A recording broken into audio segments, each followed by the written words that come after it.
series. This is my passion project, and my day job, which is 24/7, is a residential real estate realtor with Sotheby's International Realty. So, and 9% of my business comes from referrals. So if you or know somebody who needs to buy or sell real estate, I sure hope you will consider me. Today, our guest is Victoria Price, and she thanks you, and I thank you all for being here. She, like many of our authors, is quite, has a lot of interest. She's the author of Vincent Price, A Daughter's Biography, which was published in 1999. She's a blogger, a public speaker, interior designer. She even appeared in Edward Scissorhands, which was her father's last film. I didn't think that was fun, so we can add. Okay, wait, I just screwed you up. Okay. Marcus. Thank you, Marcus. I went to Facebook Live. She's appeared on Good Morning America, A&E's Biography, NPR Fresh Air, and Morning Edition. Her work's been featured in USA Today, People, Travel and Leisure, Art and Auction, New York Times. She's done a TED Talk. So it's hard to pigeonhole you at all. So you have many and broad interests. And what we typically do is we discuss the author's most recent work. And for you, that would be The Way of Being Lost. So why don't you tell us a little bit about yourself and then how this book came about. Okay, can everybody hear me? Yes. The book was really a journey, and so I'll start with me first. As Cari said, I'm someone who can't make up her mind, but I was raised by people who literally taught me from day one that if you limit your interests, you limit your life. So I was encouraged to be curious about everything. And my father, who was Vincent Price, was always called a Renaissance man. But what I've discovered is that's the polite term they use for famous people. And for non-famous people, they call us workaholic multitaskers. So I am a workaholic multitasker. However, I think, the world is really beginning to understand that most of us are Renaissance souls or multi-potentialites, which is actually the new term for it. And that I do a lot of speaking with and work with kids. And kids find it very frustrating to be asked to specialize at a young age, because here we put them through school and we encourage them to be curious, and then we say figure out what you want to do, as if we can just narrow it down to one thing. And so I think, the gig economy and the world is just starting to really learn that we all are multi-potentialites. And for me, the journey of the last 7 years, and it's literally almost exactly 7 years, it's 7 years and 3 weeks, was the journey of really accepting who I was instead of who the world asked me to be, and that's what The Way of Being Lost is about. We're going to talk a lot about that book, but I wanted to talk about just one of your other passions. So you had this very unusual childhood growing up, because you grew up with a famous father and a mother who became increasingly perfectionistic and projected that onto you, and therefore you had to dress right, eat right, go to the right schools. So tell us, when you talk about the way of being lost, just tell us what that means. To me, The Way of Being Lost, so the title of the book came from a wonderful William Stafford poem. And if those of you who don't know who William Stafford is, an amazing poet. He wrote a poem a day, every day. That was his practice. And he's a beautiful, beautiful poet. And I found this line that just sort of jumped out. And maybe actually you wanted me to read. I don't ever read, but I will read you this poem because I think it sets the tone for the book. And it's an absolutely amazing poem. The poem is called Cutting Loose. Sometimes from sorrow, for no reason, you sing. For no reason, you accept the way of being lost, cutting loose from all else and electing a world where you go where you want to. arbitrary a sound comes, a reminder that a steady center is holding all else. If you listen, that sound will tell you where it is, and you can slide your way past trouble. Certain twisted monsters always bar the path, but that's when you get going best, glad to be lost, learning how real it is here on earth again and again. So to me, the way of being lost is about losing all those old voices that begin to be programmed into us from the time we're little, by our parents, by our peers, by the media, everybody telling us who we should be. We come into this world knowing who we are, and we can hear ourselves. And gradually we begin to tune out who we are and hear who everyone else wants us to be. And that's how we lose our desire to be curious about everything, and we begin to specialize. And somewhere along the way, most of us wake up one morning and go, where am I, and how did I get so lost? The moment we realize we're lost, we realize that actually what we need to do is lose all the things that other people have told us to be or have or preserve or promote or protect, and figure out how to listen to our own hearts. And that to me is also what's wrong with the world right now. Nobody's listening to their hearts. So the book is really about a personal journey, but it's a journey that I feel reflects something that we all need to be doing as a planet. So in your journey, tell us about some of the things you discovered that helped you along your journey. You said to live our truest selves, we have to become lost. And yours kind of centered around kind of a crisis in your life. And then tell us a few of the steps you took to kind of crawl back out to find your truest self, which is obviously so radiant. Oh, thank you. So when I say it began 7 years and 3 weeks ago, 7 years and 3 weeks ago, I was standing in my beautiful home in Santa Fe, looking at myself in the mirror, and I heard myself giving this list to myself of things I was doing right, which is really not my MO. I'm much more self-critical. But my life had fallen apart in 2005, 2006, and I had rebuilt it. When everything fell apart, I did what I thought I was supposed to do, which was rebuild it. I Humpty Dumptied myself back together. And in 2011, I'm standing in the mirror and I'm listing all the things I had done right to do that. And then I heard myself say, and you're miserable. And I was like, wow, because it was true. And the next thing I heard myself say was, and if you have to live like this for another 40 years, you won't make it. And so I vowed to change my life. Now, I think sometimes the universe starts tapping us on the shoulder and we don't listen. When my life fell apart, it fell apart because it wasn't working. But I didn't hear that. I was like, oh my gosh, all these other things happened. I've got to get it back to where it was. That day I listened.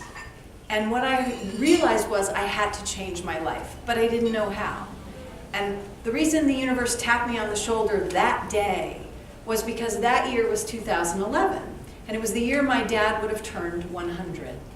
Now, my dad is beloved all over the world. Like, I started a Facebook page for him 3 years ago. He has 245,000 followers. And he's been gone 25 years. And so there were these celebrations all over the world dubbed the Vincentennial. And I was his daughter and his biographer, and I was asked to go and talk about my dad. So instead of doing what I'd done on the book tour for the biography I wrote, talking about sort of stories of his life, I decided to talk about how he lived his life. That's what came to me to do after my wake-up call in the mirror. And what happened when I talked about how he lived his life was I felt it. I remembered who he was, like in my bones. And I remembered really what it felt like to be around him. And I realized that I'd been following all these red herrings. You know, celebrity is a commodity in our society. Everybody values celebrity. And when you're the kid of a celebrity, that's attached to you from the time you're a kid, and you begin to believe all the hype. But celebrity was not my dad's gift to me, my dad's legacy to me, and my dad's legacy to the world. His legacy was joy. And I walked through that year feeling joy. And I was like, that's why I've been so miserable. I lost my joy. And then the year ended, and I went back to being a workaholic multitasker. And it took 3 years and a lot of things falling apart over and over again for me to hear another little voice that said, you need to start a daily practice of joy. And I was like, that sounds awesome. And then I thought, what does that look like? So the first thing I did was I defined joy as it felt in my heart. I found a dictionary definition, and it was the pure and simple delight in being alive. And I realized that's what my dad felt like, that's what it felt like to be around him, and that's what joy felt like to me. I thought, awesome, I'm gonna practice the pure and simple delight in being alive. How am I gonna do that? So then I read everything I could about practice. And what I found about practice essentially is that it distills down to always having these 4 qualities. It's daily, like you have to show up to practice every day. It's deliberate, it's conscious, and it's committed. So I thought, great, what is that going to look like? So then I had to go back to my childhood and think about how joy felt as a kid when it was so easy to access. And I began doing silly things that I did as a kid. Like, as a kid, I loved I Love Lucy. Loved I Love Lucy, so I binge watched I Love Lucy. And I began being creative again, spending more time outdoors, learning about things that interest me, being curious. And slowly but surely, I created a daily practice of joy so that when that desire to be a fear-based workaholic came and pummeled me, I had the daily practice of joy to counteract it with. And you've been working, and then it became important for you to want to share your truth. So Yes. you've been doing it by talking, and you published a book about And I'm it. blogging. I Oh, and blogging, Yeah, exactly. I have a blog called Daily Practice of Joy. Yeah. So tell us a little bit about sharing that in the process of writing this book. Were they blogs that you put together, or? Well, I really have written my whole life. I've written for television, I've written for magazines and newspapers, and I've written for books. And so I always knew that writing was going to be a part of the healing of this journey, but I didn't really know what blogging was. Blogging for me ended up being this opportunity to write about the things that my mother's voice in my head told me that I should never tell anyone. But out they came, because every single time I started to practice joy, what happened was, bam, I dumped smack up against what I came to call joy kills. And if joy came in the voice of my father, the joy kills always sounded suspiciously like my mother. And so I began writing what I came to call the unholy trinity of my self-loathing. I realized there were these 3 stories of little tiny inconsequential things that had happened in my childhood that had had this lasting effect. And so I had to unpack those, and as I blogged, I wrote about all these things, and my mother's like, you're not gonna say that, don't press send. And she's dead, by the way, but there she was in my head telling me those things, and every time I pressed send, it was so liberating. And slowly but surely, through all of it, I began to realize that, everything my mother had taught me, she did because she loved me. She was trying to give me tools, except the tools she gave me were fear-based tools.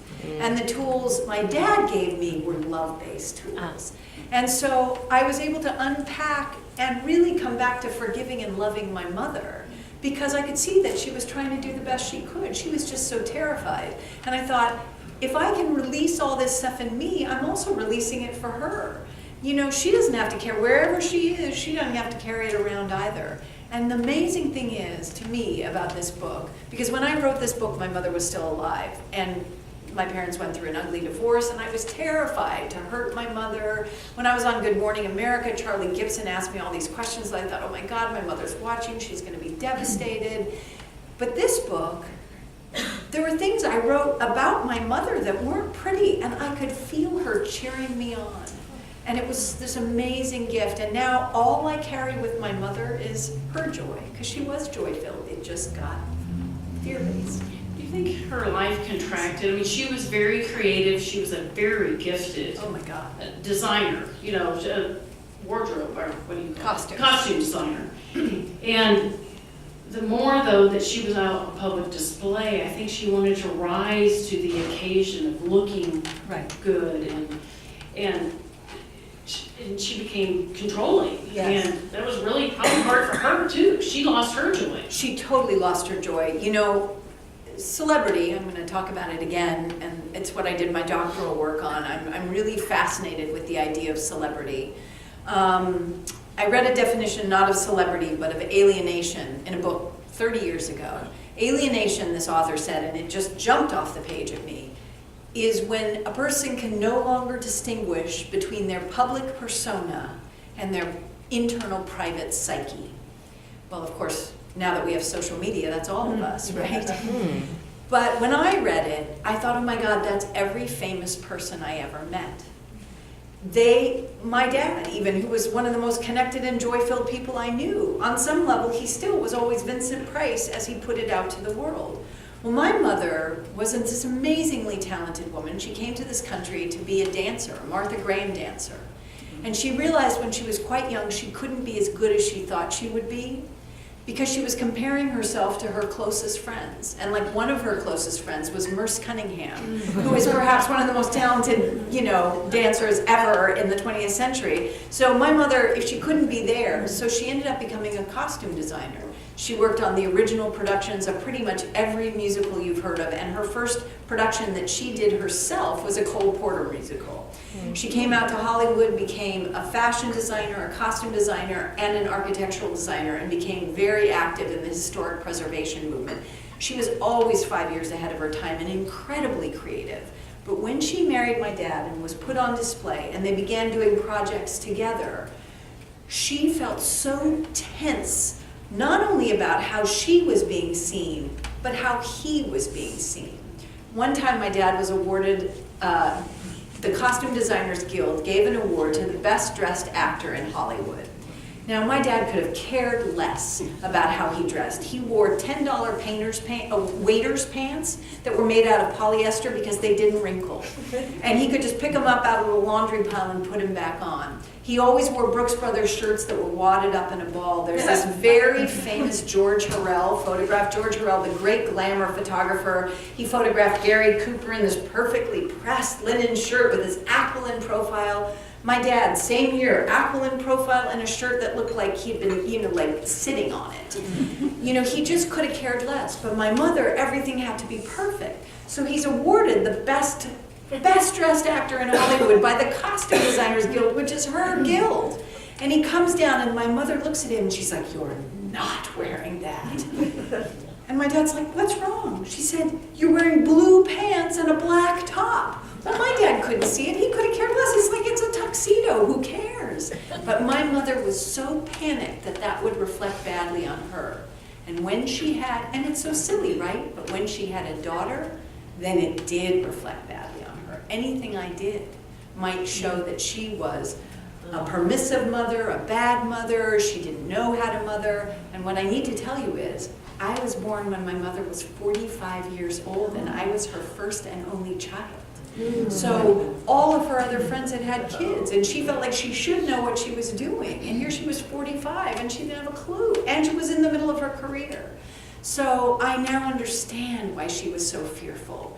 And she was not cut out for that world. And when my parents were divorced and my dad married this incredibly sexy and glamorous and beautifully dressed, talented actress from England, who was also not a very nice person.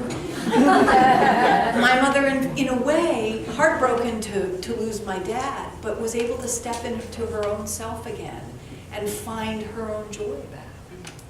So that was a real object lesson for me. Which one do I want to be? Joy and love and expansion, or fear and rigidity and contraction?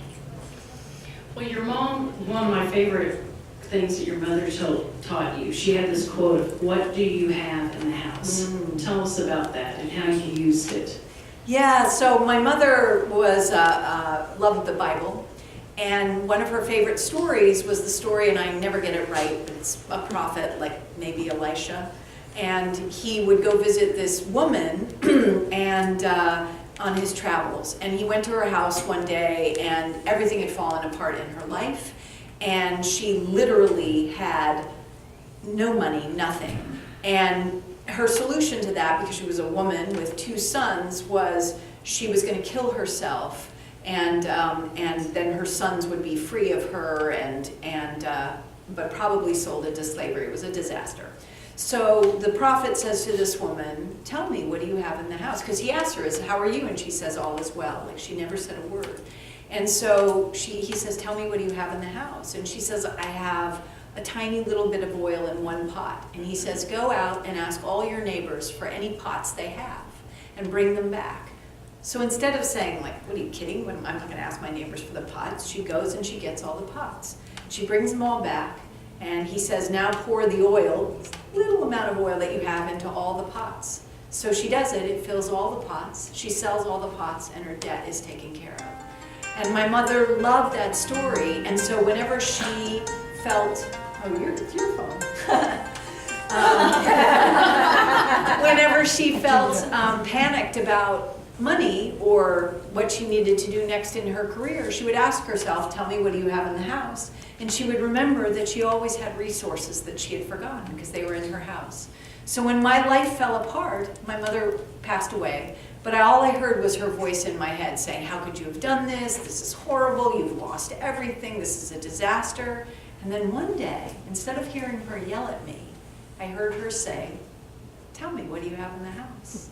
And I remembered how she used it.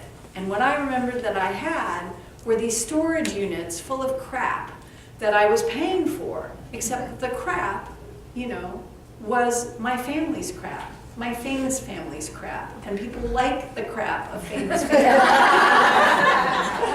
And of course it wasn't crap, it just felt like crap because I was storing it and I didn't know what to do with it. And it has been the oil, like every time I think I'm like down to the bottom, like 6 months ago, this huge box came in the mail. A woman had called me from Utah and she said, I'm in charge of lost packages for the US Postal Service. And there's a box that's been lost for 11 years. We want to send it to you. I swear to God. And it's like gigantic. And in it are thousands of pictures from my dad's career that my mother kept. And so, oh my gosh, more.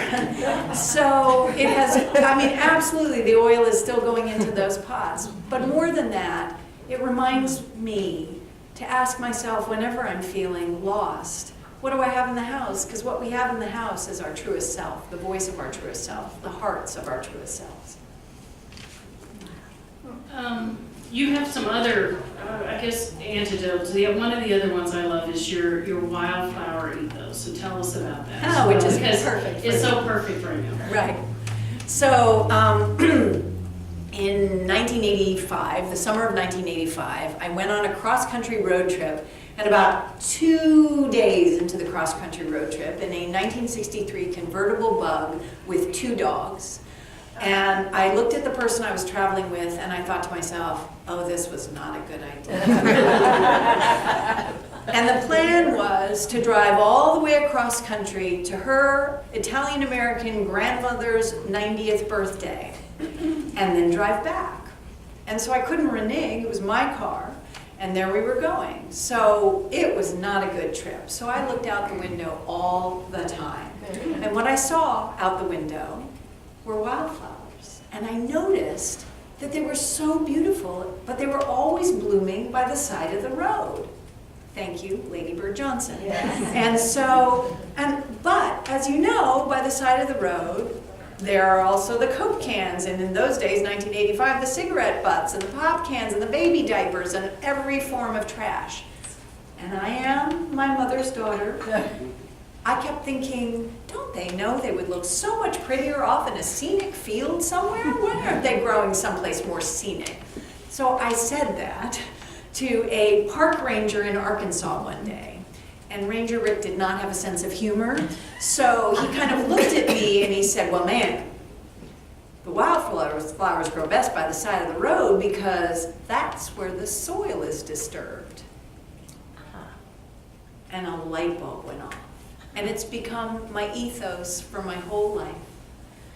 Because oftentimes I think when we're faced with 2 things that seem like they are in such conflict that they will never come together. Oh, let's take the world right now. Yeah. And here are these two things, and all we can look at are these two things that are never going to come together. They're always going to be in opposition, and it's scary as heck to think that. That's where the soil is disturbed. And in that place where these two things, these two oppositional things push up against each other, instead of seeing that as something problematic and horrible, it's actually creating a third space where the beautiful things bloom. But the beautiful things are the wildflowers, and that's the beautiful part, because wildflowers, as we know from Texas, are wildflowers. They just reseed themselves. And as we also know from Texas, you know, early in the season, there's one or two little bluebonnets poking up their heads, and nobody pays attention. It takes all of the bluebonnets poking up, and not just the bluebonnets because those are pretty, but we need the paintbrush, and we need the, you know, the cone flowers, and we need those pink flouncy things that I'm pretty sure are weeds, all together. And then we all pull over by the side of the road, put the babies down, put the dogs down. I did that today. Put my dog in the flowers, and there we are taking the pictures. It takes all of these flowers blowing together and growing together. And so I've really come to realize, first of all, I came to realize that I've always been drawn to the disturbed soil. I was my doctorate's in interdisciplinary discipline. I'm an interfaith, interspiritual minister. And even in my design work, the people who hire me are usually the husband who says, I will not have anything old in this house. And the wife saying, I hate that sterile modern stuff. And they hire me because I find a way in the disturbed soil between these two things that are not going to go together to create a beautiful place where things bloom.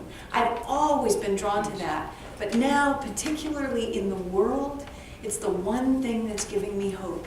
Because I'm thinking, we all know the system is broken. That's why it's so bad. So instead of seeing these two oppositional sides as it's always going to be a disaster, we need them to create the disturbed soil where something new is going to bloom. I just have to trust that.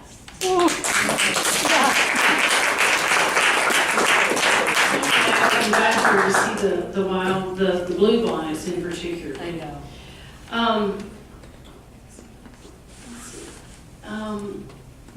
So one of the things I found so interesting, well, why don't you tell us a little bit about your dad's passion for art and the cookbooks and how you came to meet Sharon Watkins and your connection to Austin? Sure. Well, so I went to grad school in Dallas in 1985, and I spent my entire time in grad school starting the Dallas chapter of Women's Action for Nuclear Disarmament, which had like 5 people, and canvassing door to door for the candidate who did not win. And I realized that Texas and I did not get along, but I found that out when one day at a Dallas stoplight, this isn't in the book, I heard a knock on the side of my door. And you know, when you hear something, you immediately look in your rear view mirror, and I looked in my rear view mirror and there was a pickup truck behind me with an empty shotgun rack and no one in it. And I'm in the left turn lane. So I look up and there's a humongous guy standing next to me, and I roll down my window this much, and he said, I saw your bumper sticker. I'm like, ah. And he said, what do you mean no Vietnam War in Central America? And I was like, I was just stumped. And he said, I'm asking you, what do you mean no Vietnam War in Central America? And I said, well, I just don't think we should repeat our mistakes. I'm trying to think. He goes, Vietnam and in Central America. I don't understand. And I was like, you are so right, sir. I don't know why I put that in my car. And I drove right off, and I thought, not staying in Texas. But before I left, one of my best friends from when I was 2 years old was here in grad school. She was in journalism grad school. And I came down and visited her, and I thought, oh, this is nice. So, but I owe coming back to Texas to my friend Greg, who invited me here to do a job. And so I was here working on his house, and I saw that David White was coming. And I'm a huge David White fan, so that was my Christmas present to myself. And that's how I met Sharon and Taruna. And I said, so do you do these kind of events? Because I have this new cookbook coming out, and I think it would be right up your alley.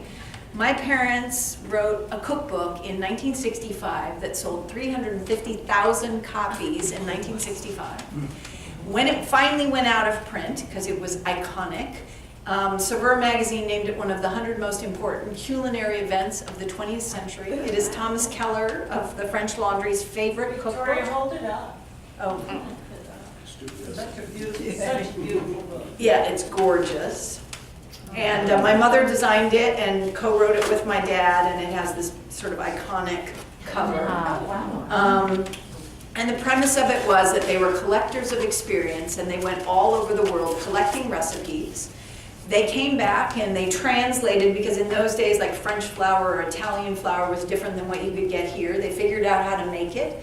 My mother bought design elements from all over the world, and they had these famous dinner parties and recreated the whole experience of these different countries. They collected all the menus, so that's what this cookbook is. And it became the 10th most popular out-of-print book of any kind. So it was like Stephen King, Erica Jong, and this cookbook. So we did the 50th anniversary edition of it. Wolfgang Puck was a dear friend of my dad's, because my dad became sort of the original American foodie. He became a great cook himself. And I wrote a long sort of preface, because I come from a long foodie family. My grandfather, my dad's dad, also Vincent Price, owned the largest candy company in the United States and was the head of the National Candy Makers Association. And my great-grandfather, also Vincent Price, invented baking powder and was the first person to patent extracts of vanilla in breakfast cereals. He wrote 5 cookbooks, and when he died, the Chicago Tribune in 1916 called him America's housewife's best friend. So I come from this whole foodie legacy, and I am a totally finicky eater, and I have not carried it on. So, but no, I'm kidding. I am a finicky eater, but this cookbook, we brought out the 50th anniversary edition, so we did a wonderful event here, and since then we brought out 2 more cookbooks that my parents wrote, and it's been a wonderful experience to have that whole part of his legacy, their legacy.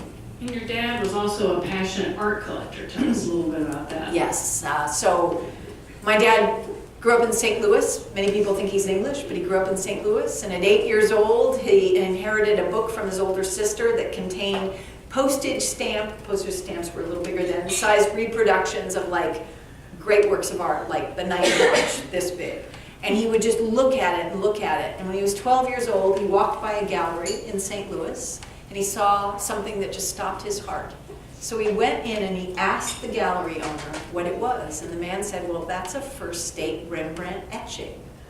And my dad said, it's the most beautiful thing I've ever seen. How much is it? 1924. The man said, $37.50. And my dad said, how can I buy it? And to this day, I bless that gallery owner who didn't laugh at this 12-year-old kid. They worked out a 3-year payment plan.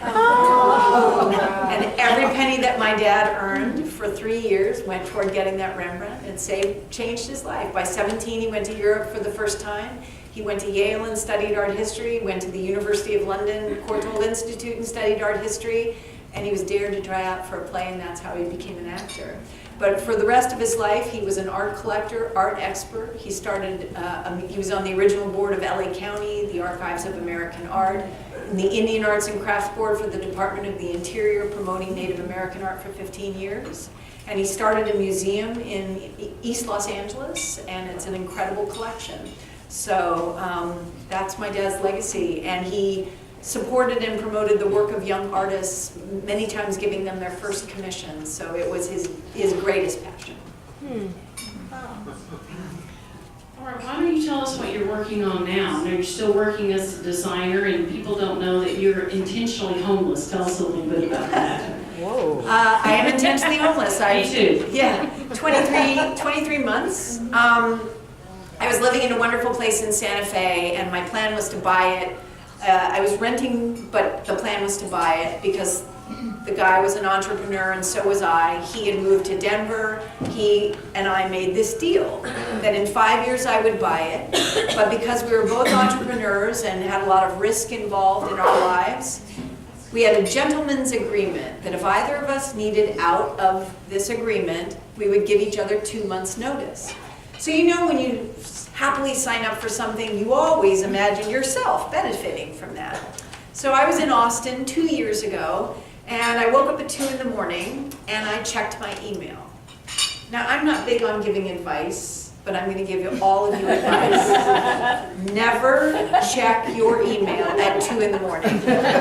Nothing good can come of it. You will not meet your match on Match.com. You will not win a trip to Bora Bora. Publishers Clearinghouse will not give you the, Powerball lottery. Bottom line is, only bad things can come in your email at 2 in the morning because it all sounds bad at 2 in the morning. So that morning at 2 in the morning, I got an email from my landlord saying, I lost my main client and I need you out in 2 months. And I was like, I was not even going to be home for another week. I had a 16-year-old dog who was, needed care. I had jury duty, and I was only going to be home for 3 of the weeks because I had speaking engagements. And I said to the universe, what do you want me to do? And the universe very politely answered back. It said, let it all go. To which I said, are you kidding me? I'm not letting it all go. So as I'm driving back from Austin to Santa Fe, I'm saying, seriously, what do you want me to do? And the universe is saying, seriously, let it all go. I didn't listen. I tried to find an apartment. I tried to find a storage unit. And then I did all the math, and I thought, I can't do this. And the universe said, I've been telling you, let it all go. So I've been listening. I listen to audiobooks when I drive, and I've been listening to The Magic Art of Tidying Up by Marie Kondo.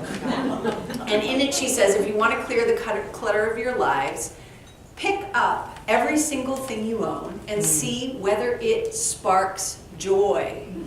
Joy, okay. I picked up everything I own. 90% of the art I owned sparked joy. 90% of everything else I owned sparked no joy at all. So off it went. I have a very small storage unit. I travel with a very small dog named Allie because I got her in San Antonio. Her name is Alamo. And my Dalmatian, he was a rescue Dalmatian, and the people who had rescued him agreed to sort of do hospice for him at the end of his life. And everything fell into place, and for 23 months I've been intentionally homeless. Now again in my script I said, for 2 years I will not decide what I'm going to do because you have to be present to this journey. But in my movie, I thought, but by the end of the 2 years I absolutely know what I'll be doing. I have no clue. No clue. So my next book is all about this beautiful phrase that we are all taught to fear, but I believe is one of the most liberating phrases. I don't know. Because when we don't know, we have to invite faith. We have to have faith in something bigger than us not knowing. We also have to face our fears if we don't know. But the last thing we find is freedom. I don't know is all about faith, fear, and freedom. And I feel like all of us right now are painfully aware of what we don't know. In the environment, in politics, in everything. We don't know a lot. And yet it's an opportunity to find faith and to face our fears and to feel a kind of freedom. Greg and I were driving around looking for bluebonnets today, and I said, every day I feel all 3 of those things. But that freedom, we spend so much of our lives promoting and preserving and protecting all this stuff we're told to accumulate. And at the end of the day, it doesn't necessarily make us feel what we hoped it would. And so I'm not advocating people go out and be homeless, but that I don't know is really important to embrace. Because if we have fear around it, as kids, we encourage our kids to say, I don't know. And we love it when they say, I don't know, because we want them to be curious and learn. But as adults, if we say, I don't know, we think, but I'm supposed to know, I should know. And that is the word that's the problem. I'm really convinced that the word should is misspelled because I think it's a 4-letter word. Because when we're shoulding all over ourselves, that's the problem. So we got to get all those voices out of our head and be willing to just sit in the not knowing and find all the things we have to learn from it. And I think it's one of the few things that can really help all of us as a planet through this time. So that's what I'm doing. I'm not knowing and writing about it. Well, you do quote Eckhart Tolle and say you can't worry about the future and live in the now, right now. And That's Exactly. what you're working towards. Part of your joy is not worrying about the future. Absolutely. So, I go to a lot of horror conventions, which is completely ironic because I hate horror movies and I don't like being scared. So I announce that all the time. I don't like being scared. Please explain to me why you like being scared. And I learn a lot. But one of the things, because I've learned a lot about fear, one of the things I've discovered is that, and there have been numerous scientific studies done, 85 to 90% of what we worry about and are afraid of, and we spend a lot of time thinking about this, never comes to pass. So we spend inordinate amounts of time being afraid of something that is never going to transpire, right? And so what that means is we are future thinking or past thinking all the time, and we're not sitting right here. And the thing about being right here, right now, gratitude I found, and I think we all know, is one of the most beautiful practices. But if we're thinking anxiously about what's coming in the future, it's like ingratitude in advance. And so being present right here, right now, in this moment, we're all fine. The roof is not falling down. We're fine. And when we remember that, it can shift so much. I want you to talk a little bit, and then I'll open it up to you had a love affair with books as a young child. I was exactly the same way. So tell us just about what reading and books, because this is obviously a book-loving crowd. So tell us about your love affair with books. Well, oddly enough, growing up the kid of an actor, my parents were older. My dad was 51 and my mom was 45 when I was born, and they were, like old-fashioned in a way. And so they never let me watch TV during the daytime. It was light, except if it was like the man landing on the moon or the World Series,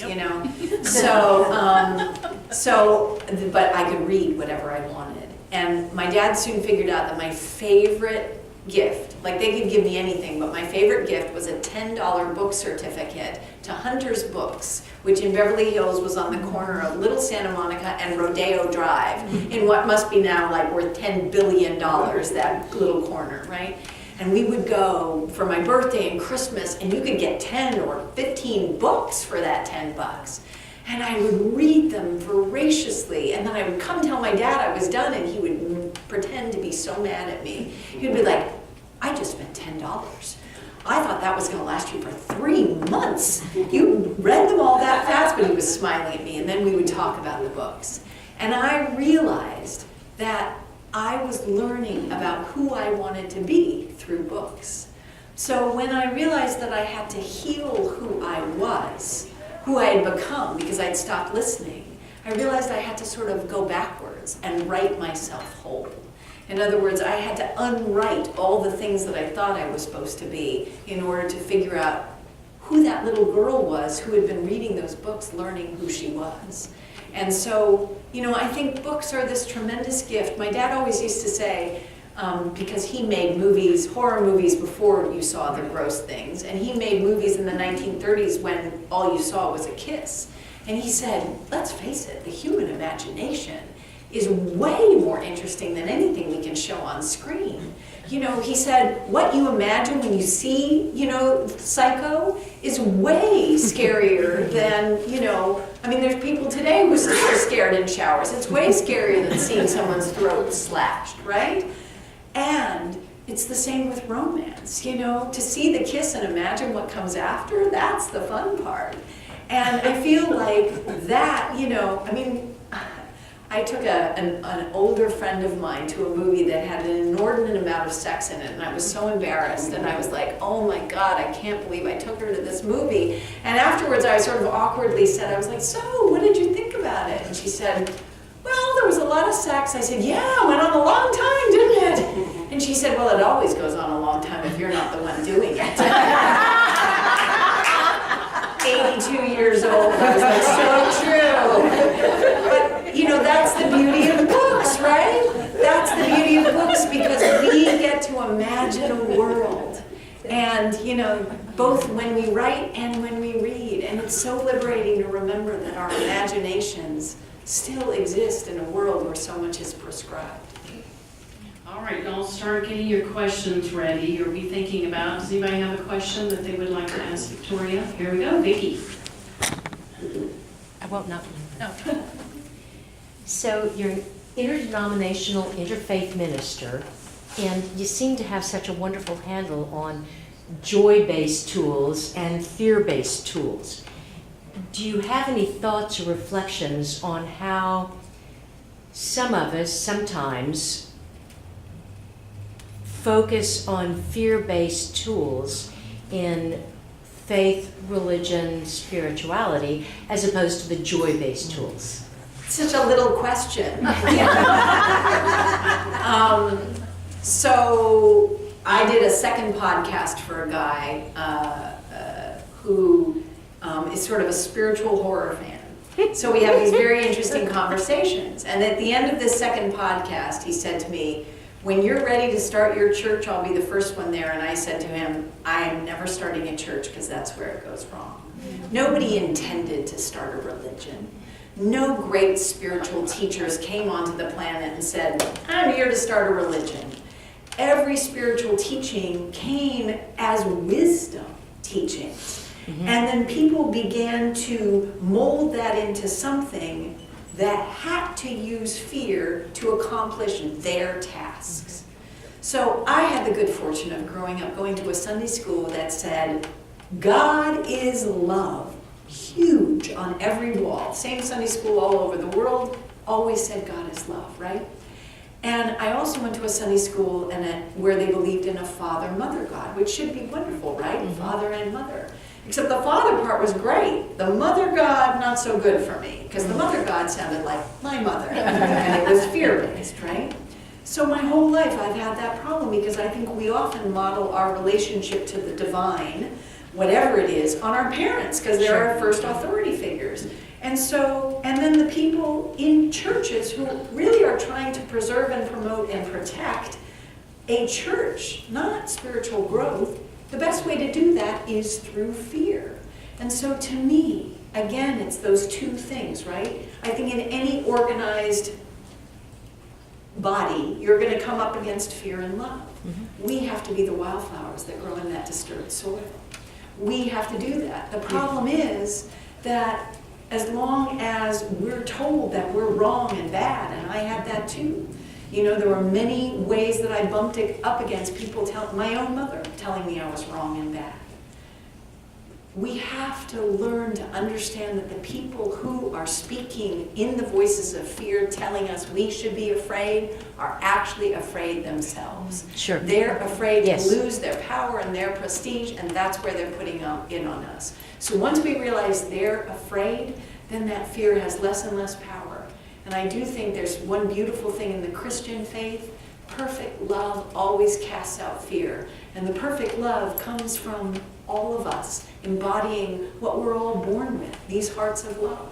So when we invite that love back into our life, that begins to diffuse the fear. It's not easy. It's not easy. But we have to do it. We have to walk into that disturbed soil, plant ourselves there, and bloom together as the wildflowers of love, mm-hmm. to use that metaphor.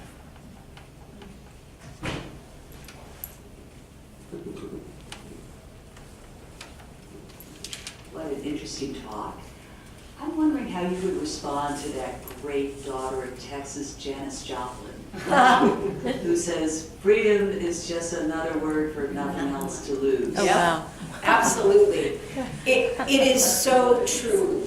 You know, there's a wonderful, and I'm sure many of you are followers or fans of his, there's a wonderful Franciscan priest named Richard Rohr. And Richard Rohr, more than anyone, has taught me that every time we invest in something, every time we try to preserve or promote or protect something, we lose a little bit of our own hearts. So conversely, the less we have to lose, the freer we feel. And you know, I grew up in a 9,000 square foot house. I grew up in a house where my parents drove a Rolls Royce. I grew up in a house where when 200 pieces of art were loaned out, you couldn't tell. And they had stuff galore. When my mother died, there were 15 storage units that I had to sort through. There was so much stuff, and all the pressure both of them felt at the end of their life around all that stuff Well, I inherited that, and I thought, well, I should have stuff too, right? And what I found when I let everything go was, I don't miss it. And in fact, the art that I love so much, I couldn't bear to put in a storage unit, so I gave it all to my best friend on sort of long-term loan. And I go stay with her or go over to her house in Santa Fe, and I get to see these things that I love. And I think, oh, how nice. I don't have any desire to take them off the wall. I'm like, great, you enjoy it. And it is really true. We will never feel so free as when we have nothing left to lose. And spiritually, when I'm down on my knees, you know, those moments where it's like there's nothing else, you are down on your knees, it's sometimes the happiest I've ever been, even though I'm scared to death. Because I realize that I've really gone to that place where I have nothing left to lose. So I'm all with Janis Joplin. And I wish she had understood that. She sang it, but she was too young to really get there. You know? Got another question? Any other questions? Oh, John's got one. Victoria, tell us about your education. So my parents were, I think I've mentioned, workaholic multitaskers. So they put me in a school that started at 2 because no waiting for 5. The earlier they could get me out of the house. And the educator's name, she was a woman named Dr. Isabel Buckley, and her motto was, college begins at 2. That should tell you everything about my education. But when my parents got divorced, I went 3 years to the school that changed my life, because it was run by a woman who was this like chain-smoking battle axe named Sally Jordan, who was in love with Shakespeare. All she cared about was Shakespeare. And she had a garden filled with Shakespeare's flowers. We did a Shakespeare play every year. We had to memorize 21 soliloquies. Even the jocks had to memorize 21 soliloquies. We all fell in love with Shakespeare.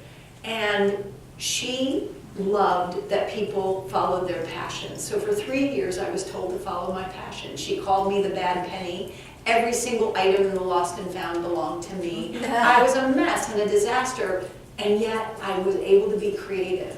And so even though I ended up going to a very prep-oriented high school, I ended up going to a very prestigious East Coast college.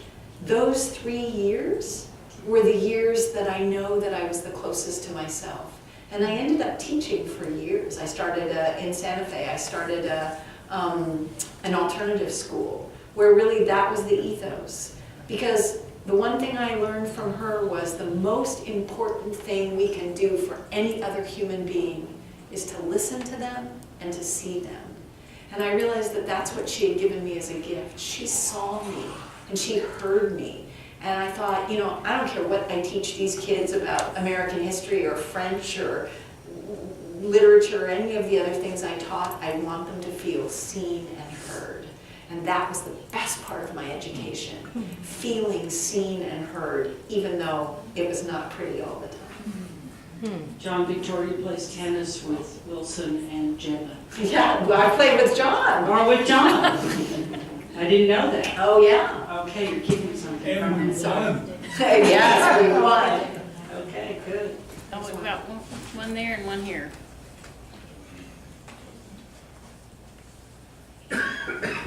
Thank you very much.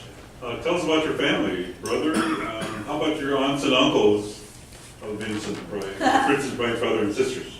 I have an older brother. He's a half-brother. He's 22 years older than I am. He's also a writer and a poet. My dad said he was the perfect example of Planned Parenthood. Get one kid through college, then have the next one. My brother has lived in New Mexico since 1958, and he is one of the most beautiful human beings I've ever met. He writes a beautiful weekly column in a publication called New Mexico Mercury about politics and in the environment. My dad had 3 siblings. He was the youngest, and my brother has 2 kids, and they're my age. Exactly. One is 6 months younger than me, and one's a year and a half younger than me. So we have a little bit of an idiosyncratic family. Okay, Lord. Help translate your philosophy for some of us that have friends, but also maybe offspring as it relates to your I don't know theory, and very independent sons, that one of whom would say, how would I apply your philosophy of faith, fear, but then freedom when they say, Dad, I don't have a job and how am I going to pay my rent? So I am not a trust fund baby. When I left on this, I had no safety net. My income came from doing design work and public speaking, but I had to take the time off to write the book. And I woke up at 3 in the morning last night going, how am I going to pay the bills this month? I feel that every day because I took a big risk to not end up looking at myself in the mirror and say I'm miserable again. But every day I feel that fear, how am I going to pay the bills? And what I've learned is that every time I have made a choice from fear, the fear of not being able to pay the bills, so then I plan and I fix and I try to run and cram that in, that's what got me to that moment in the mirror that made me so miserable because I kept doing things for the wrong reasons. And so at a young age, to me, you know, it's difficult. And it's difficult to grow up with a lot of things and then make a choice to take the risk to be who you are, because you have to give up some of the things you've grown up with. When I was in my early 20s, I purposely chose to live in the East Mountains of New Mexico with no running water and no heat in a place where I squatted. And that was wonderful and glamorous until all of a sudden it wasn't, and I went back to Hollywood. I was no happier in that squatting cabin than I was in Hollywood, because every time I made a fear-based choice, I lost a little of my heart. So I guess what I would say to your son is, I know it's scary. I know it's scary to think I don't have a job and I don't know how to pay the bills. But if you don't follow your heart now, every day it's going to get harder. And if you do follow your heart, I do believe that the universe shows up for us. Because here's the thing about following our heart, it is not a selfish thing. If we are not in our hearts, we cannot care about anyone else and we cannot care about this planet. But when we become apathetic, but when we are in our hearts, that's when we connect with other people. And from that place, that's when opportunities happen. So if he can take the risk of facing his fears and still listen to his heart, I believe that the universe responds in unlikely ways sometimes. Thank you. Sure.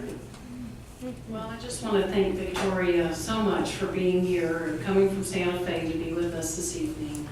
And our next event is May the 8th with Helen Thorpe. She's the former First Lady of Colorado, and she's written a bunch of books.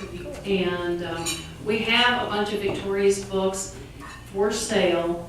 Do you want Victoria to sign books up here, or do you want her to go over there, Sharon, to sign books? Okay, and I think some of y'all brought books that you already had, and I think she'd be happy to sign them. Happy if someone And has say a hi, pen. and so we just give a round of applause. Thank you.